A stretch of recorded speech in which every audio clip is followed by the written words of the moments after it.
Budget మొత్తం 4 రోజులు పెట్టినాం. మన పద్దులు కూడా మాట్లాడే అవకాశం తక్కువ ఉంది. అందువల్ల కొంచెం సమయం ఎక్కువ ఇవ్వండి దయచేసి. మేము ఈ రాష్ట్రం కోసం, మరి ఈ రాష్ట్ర ప్రజల భవిష్యత్తు కోసం ఈ ప్రభుత్వానికి కూడా కొన్ని మంచి సూచనలు ఇస్తాం అధ్యక్ష. కొంచెం దయచేసి ఇంటరప్షన్ లేకుండా సమయం ఇవ్వాలని విజ్ఞప్తి. అధ్యక్ష, the more a government blames others, the more it reveals its own failures and inability. ఏ ప్రభుత్వమైనా ఇతరులను ఎక్కువగా నిందిస్తుందో ఆ ప్రభుత్వం తన అసమర్థతను, వైఫల్యాలను బయట పెట్టుకుంటుంది. కాంగ్రెస్ ప్రభుత్వం ప్రవేశపెట్టిన బడ్జెట్ గురించి వ్యాఖ్యానించడానికి ఈ మాటలు సరిగ్గా సరిపోతాయి. బడ్జెట్ ప్రసంగం అంతా బీఆర్ఎస్ను తిట్టిపోయడం కోసం తయారు చేసినట్లుంది. ఒక రాజకీయ కరపత్రం లాగా ఉంది. బడ్జెట్ ప్రసంగానికి ఉండాల్సిన గంభీరత కానీ, దార్శనికత కానీ ఏమాత్రం కనబడలేదు అధ్యక్ష. ఫార్ములేషన్ ఆఫ్ పాలసీ కన్నా హ్యూమిలియేషన్ ఆఫ్ అపోజిషన్ మీదనే భట్టి గారు ఎక్కువ దృష్టి పెట్టినట్టుగా కనబడ్డది. అధ్యక్ష, నేను సూటిగా ఒక మాట అడుగుతా ఉన్నా అధ్యక్ష, ఎన్ని రోజులు మా పేరు చెప్పి బతుకుతారు? మీరు చేసిందేందో, చెయ్యబోయేదేందో గది చెప్పుంది. 8 నెలలు గడుస్తున్నాయి అధ్యక్ష. మన రాష్ట్రంలో దశా దిశ లేని పాలన నడుస్తుంది. ఈ రోజు వరకు ఒక్క పాలసీని సమగ్రంగా రూపొందించలేదు, ప్రజలకు వెల్లడించలేదు. ఎంతసేపు ఉత్త రాజకీయ వృధా, కాయగొరుకుడు మాటలు, విజన్ లేదు, విషయం లేదు. ఇప్పటి వరకు సాధించిన ఒక విజయం లేదు.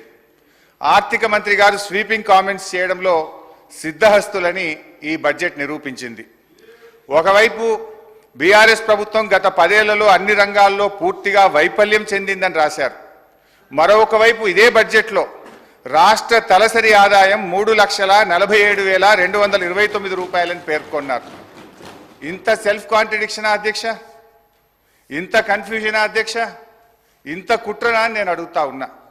ఎందుకంటే 2014లో మా ప్రభుత్వం అధికారం చేపట్టినప్పుడు తెలంగాణ రాష్ట్రం దేశ తలసరి ఆదాయంలో మనం కంపేర్ చేసినప్పుడు, ఇతర రాష్ట్రాలతో కంపేర్ చేసినప్పుడు మనం 11వ స్థానంలో ఉన్నాం.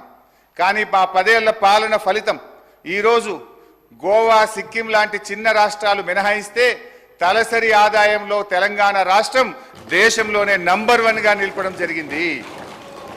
అధ్యక్ష, నేను అడుగుతా ఉన్న భట్టి గారిని, తలసరి ఆదాయం ఇంత గొప్పగా పెరిగిందంటే 10 ఏళ్ల మా పాలన ఫలితమా, 8 నెలల మీ పరిపాలనలో పెరిగిందా? దయచేసి చెప్పాలని చెప్పి నేను కోరుతా ఉన్నా. ఒకసారి గుండె మీద చేసుకొని చెప్పండి, ఎవరి పరిపాలనలో ఈరోజు దేశంలో తలసరి ఆదాయంలో ఈ రాష్ట్రం మొదటి స్థానంలో నిలబడ్డది? అధ్యక్ష, 4.5 లక్షలు లేని జిఎస్డిపిని 14.5 లక్షల పైకి తీసుకుపోయింది మా బీఆర్ఎస్ పాలననా, మీ 8 నెలల కాంగ్రెస్ పాలననా అని నేను అడుగుతా ఉన్నాను అధ్యక్ష. 2014లో దేశ జీడిపిలకి తెలంగాణ కాంట్రిబ్యూషన్ 4.1% అయితే ఈ రోజు అది 5% పెరిగిందంటే ఇది 10 ఏళ్ల మా శ్రమ ఫలితమా, 8 నెలల మీ డ్రామా ఫలితమా అని నేను అడుగుతా ఉన్నాను అధ్యక్ష. అధ్యక్ష, 2013-14లో 1,07,00,000 ఉన్న పంటల ఉత్పత్తిని 4 కోట్ల టన్నులకు తీసుకుపోయింది మా పరిపాలన ఫలితమా, మీ 8 నెలల పాలననా అని నేను అడుగుతా ఉన్నాను అధ్యక్ష. మేం వ్యవసాయానికి ఏం చెయ్యకుండానే 4 రెట్లు ఎక్కువ పంట పండిందా? తెలంగాణ రాష్ట్రం వచ్చినాడు కరెంటు పరిస్థితి ఏంది? ఆనాడు ఏం పరిస్థితి? అడ్డు అదుపు లేని కరెంటు కోతలు, పారిశ్రామికవేత్తలు ఇందిరా పార్క్ దగ్గర ధర్నాలు, వ్యవసాయానికి అర్ధరాత్రి కరెంట్లు, గృహ అవసరాలకు పట్టబగలు కరెంటు కోతలు. కానీ 6 నెలల్లోనే పరిస్థితి చక్కదిద్ది వ్యవసాయానికి చాలినంత కరెంట్ ఇచ్చాం. 2 ఏళ్ల వ్యవధిలో అన్ని రంగాలకు నాణ్యమైన 24 గంటల కరెంట్ ఇచ్చిన ప్రభుత్వం మా ప్రభుత్వం కాదా అధ్యక్ష? ఇవన్నీ చూస్తుంటే ఈ చెయ్యి పార్టీ వాళ్ళు కూడా చెవులలో పుష్పగుచ్చాలు పెడతారని భట్టి గారి ప్రసంగం విన్నాక అర్థమవుతా ఉంది అధ్యక్ష. అధ్యక్ష, 5 దశాబ్దాల కాంగ్రెస్ పరిపాలనలో తెలంగాణ స్థాపిత విద్యుత్ సామర్థ్యం 7,778 మెగావాట్లు. పురోభివృద్ధి లేదని మీరు చెప్పిన ఒక్క దశాబ్దంలోనే తెలంగాణ స్థాపిత విద్యుత్ సామర్థ్యం 19,483 మెగావాట్లకు పెరిగింది. మీరు చేసిన దానికంటే 3 అంతలు చేశాం. ఈ మధ్య అదనంగా 1,400 మెగావాట్లు ఎన్టీపీసీ నుంచి కూడా వచ్చింది. మీ ఇందిరమ్మ రాజ్యంలో తలసరి విద్యుత్ వినియోగం ఎంతుందో తెలుసా?